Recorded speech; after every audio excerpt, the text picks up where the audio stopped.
नमस्कार दोस्तों, आप सभी का स्वागत है।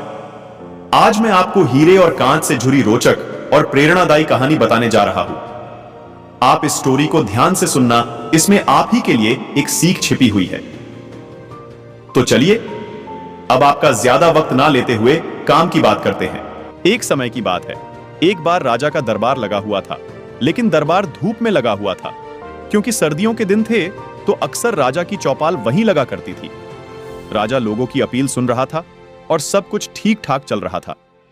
लेकिन भीड़ में से एक आदमी खड़ा होता है और वह बोलता है कि उसको राजा से मिलना है। उसके पास 2 हीरे हैं और उनमें से एक असली है और दूसरा नकली है, तो मैं राजा से कुछ पूछना चाहता हूं। अब उसकी इस बात को राजा के पास पहुंचाया गया और राजा ने उनको चौपाल में आने की आज्ञा दे दी। राजा ने उसको अनुमति दी कि बताओ तुम क्या चाहते हो। उसने कहा, मेरे पास 2 हीरे हैं, एक असली और एक नकली, लेकिन आज दिन तक कोई इनकी परख नहीं कर पाया। अगर आप मुझे बता देते हैं कि कौन सा हीरा असली है और कौन सा नकली, तो इस हीरे को मैं आपके खजाने को दान कर दूंगा। लेकिन अगर आप नहीं बता पाए तो आपको इस हीरे की कीमत मुझे चुकानी होगी। राजा ने यह स्वीकार किया और यह प्रक्रिया शुरू हुई। सब अपना अपना दिमाग लगा रहे थे, लेकिन हिम्मत कोई भी नहीं कर रहा था, क्योंकि सबको डर था कहीं राजा ये शर्त हार गया तो क्या पता हार का ठिकारा हमारे माथे पर मंड दिया जाए तो कोई आगे नहीं आया। आखिरकार राजा ने ही बता दिया कि मैं इसको बता पाने में असमर्थ हूं। लेकिन तुरंत एक घटना घटी। भीड़ में से एक अंधे बुजुर्ग खड़े हुए और बोले कि अगर मुझे मौका दिया जाए तो मैं बता सकता हूं कि असली हीरा कौन सा है और नकली हीरा कौन सा है। राजा को प्रसन्नता हुई कि चलो कोई तो है। अब उन बुजुर्ग ने 1 मिनट में बता दिया कि यह हीरा असली है और यह हीरा नकली है। लेकिन उन्होंने यह बताया कैसे। राजा ने उनको धन्यवाद दिया कि आपने आज राज्य की इज्जत बचा ली और एक हीरा अब राज्य के खजाने में आ रहा है, अन्यथा हमें इस हीरे जितनी कीमत चुकानी पड़ती। हीरे को महल में ले जाने को तैयारी हुई।